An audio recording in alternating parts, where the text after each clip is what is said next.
In this chapter, we move on from the grief and shock of Jesus' crucifixion to the joy of the resurrection.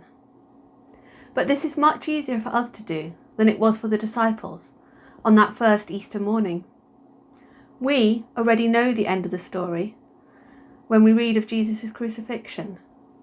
The disciples, however, despite Jesus' attempts to explain to them all that was to happen to him, still had not got it.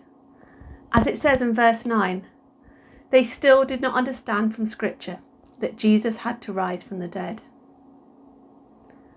So as Easter Day dawned, the disciples were still in the silence, grief, despair, confusion, and fear of Holy Saturday, wondering what was going to happen next, wondering what would happen to them too.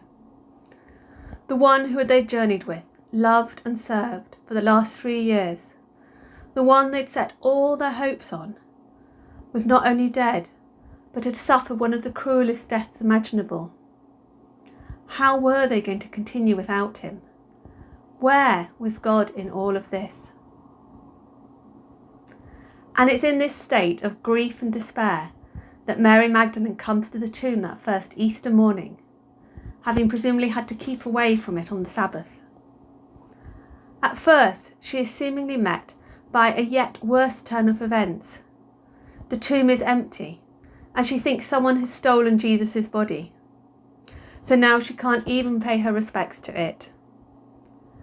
Thankfully for her, for the disciples, and for us, that was not the case.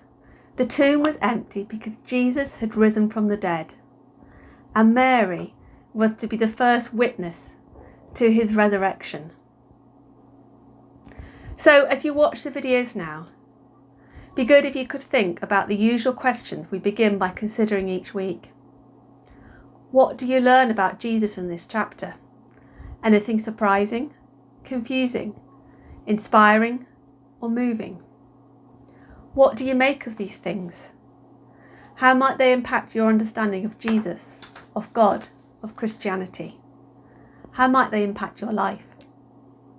And what is your personal response to these aspects of Jesus?